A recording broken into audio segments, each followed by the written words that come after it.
Hello and welcome to this week's vlog.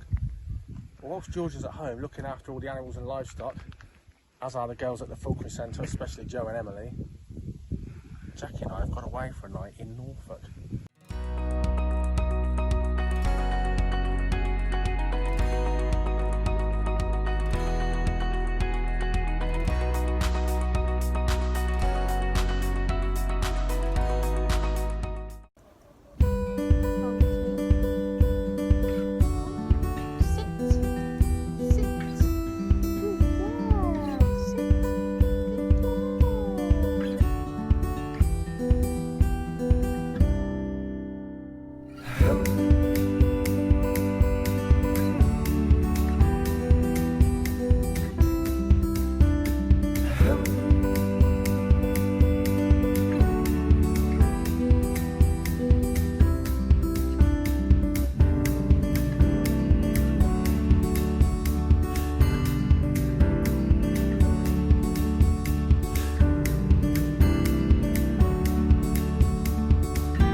This is a Wasp Orb Spider.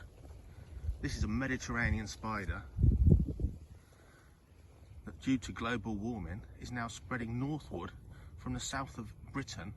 We're in the Norfolk Broads. It's got its meal there wrapped up in a classic zigzag here on its orb web.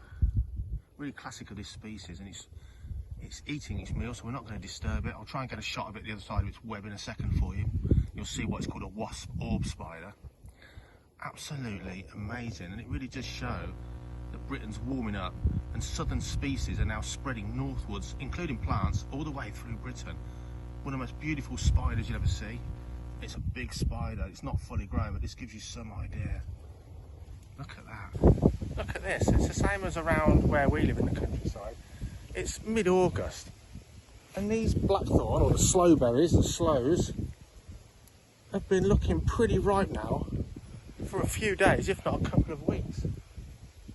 This summer in England has been amazing, and it's certainly brought sort of the late September weather, or rather the late September season, at least a month forward. Today we've seen red admiral butterflies drinking the juice from overripe blackberries. To me that's almost an autumnal thing. And a beautiful slowberries, don't they look an absolute treat? And all I'm thinking right now is, how do you make slow gin with thirsty work? Still in Norfolk. Look at this lovely juvenile common lizard. This would have been last year's, I'd imagine, because we've seen lots of this year's youngsters and they're tiny by comparison. Isn't it great? A lizard, a reptile that is actually nowadays quite common throughout England. Common lizard or viviparous lizard, because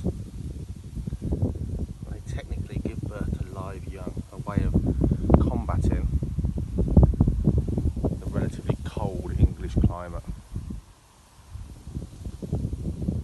Great habitat here for them around the Norfolk Broads. Endless places to hide, plenty of sunshine and loads of food.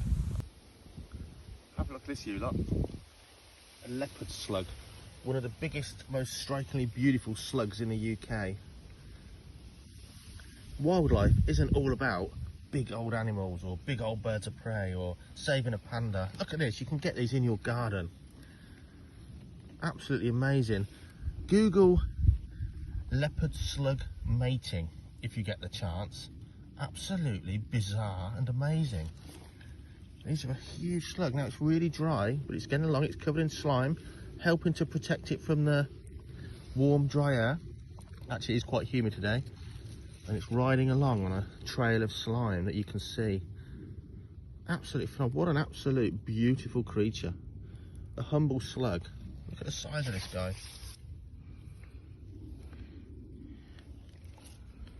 He's gone in, and if even picking a slug up you get covered in slime, and most animals don't want to eat one. They exude thick amounts of slime if they're threatened. Absolute great. Let's put him on the other side of the path because he will get trodden on here. The Leopard Slug. Have a Google. Just for this beautiful Hemp Agrimony. This is a really great plant if you want a wildlife garden or a bit of a wildlife garden in your garden, or a marshland plant. So if you've got a garden pond or a wildlife pond at home, look it up. Hemp Agrimony. It's going over a bit now.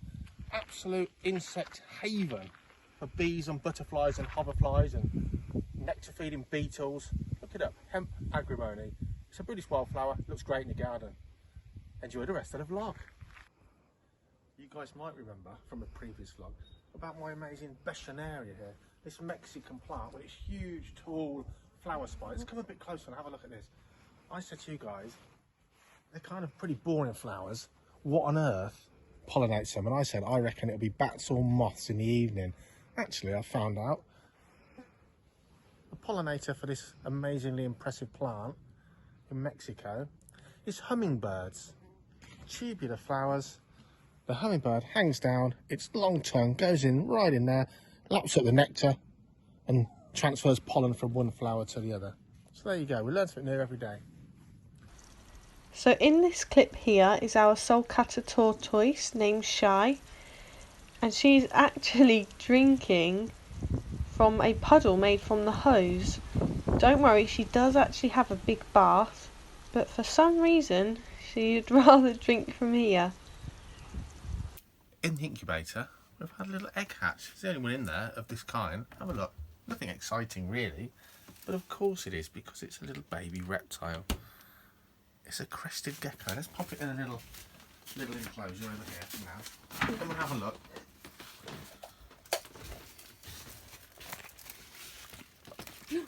Crumbs. Look at that. A tiny baby crested gecko. That is one lovely little thing. Absolutely gorgeous. We'll pop that in there, let it settle down. Look at that. Look at this.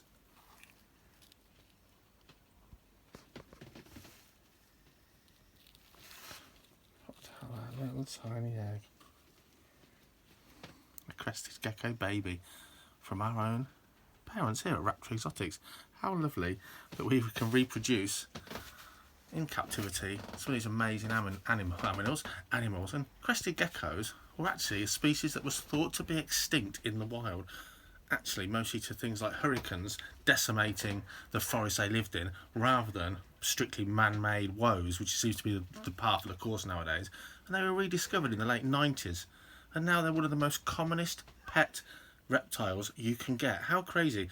Thought to be extinct, now they breed so well in captivity, they're one of the commonest pet reptiles. What a turnaround. Just look at the activity. How busy these wasps are, feeding their grubs, their children, back home in the nest. In an old rabbit warren, an old rabbit burrow. Look at the amount and the speed of these wasps going in and out. And at the moment, they're feasting on insects and other small invertebrates that they're collecting round and about from local plant life and flowers. Wasps are active predators, but they don't eat that meat themselves. Remember our 5 Facts Friday about wasps? They're hunting to feed their grubs, their children. Look how much volume. Every wasp coming back is bringing food home for the nest, for its grubs. Think of the volume of aphids and caterpillars and flies and other pests to humans that these wasps are actually eliminating. This is one nest. They must be bringing thousands of insects to feed their young every day. Sadly, this nest is right outside the Falconry Centre, which means they're a nuisance and a dangerous pest to some of our guests and some of my staff, because they're happy to take raw meat. They'll use their huge, powerful jaws to strip away pieces of meat that we're feeding to our birds of prey, and they can strip it off the bone, a lot of wasps, very quickly indeed. Their sense of smell with our antennae helps them find that meat, and unfortunately we end up with wasps in our food pockets. We put our hands in the pockets, or my staff do, our staff do, my colleagues do. They put their hands in to pull out a little bit of food for one of our birds, and they put their hands into a pocket full of wasps. They follow us around and they raid our pockets, and of course they sting you. And our girls don't like getting stung, it hurts, and other people get bad reactions. I absolutely love wasps, they fascinate me, and unfortunately I've got 2 nests I'm going to have to kill off today now after this video. What a shame. Look at these active animals just looking out for their family and colleagues, or their children should we say. Well, they are colleagues, aren't they? They're all working away. Absolutely phenomenal. It just fascinates me. Look at the speed and the volume of wasp traffic. What industrious creatures. And what a shame really that we annoy them so much that they sting us. It is a darn shame. Fortunately, they're certainly not endangered. There's plenty of other wasp nests around that we can leave alone. They're not near enough to the centre to cause us too much bother. But you can imagine how many thousands of wasps are in this one nest. They're causing a nuisance. We're already getting stung. I don't want the guests to get stung. If you are allergic to wasp stings, not very many people are, really. But it's a bad news indeed. Well, it's been a very busy day, a busy morning in the reptile room, and then an interesting little sojourn out at lunchtime to Maureen's birthday. Maureen in Northamptonshire for many years, decades, has been known as the barn owl lady. Back in the day, she did so much research and rehab for barn owls. Getting on a bit now, like the rest of us, aren't you, Maureen? And Danielle, her granddaughter, asked me if I could take Plop, our barn owl, our Raptor Exotic school visit barn owl, who's not done a lot of work at all lately, to meet Maureen on her birthday. And it was an absolutely lovely, pleasurable experience. What a lovely family, and to talk to someone with so much barn owl experience, especially with wild barn owls. So obviously it's a business, we don't charge for things like that. Friends and family locally that have put so much into falconry and birds of prey, birds of a feather if you like, absolute nature lovers. I did get paid, a lovely bottle of wine, so thank you Danielle, thank you Maureen. If you like the vlog, subscribe, like, click the bell notification, check out what we have installed next week.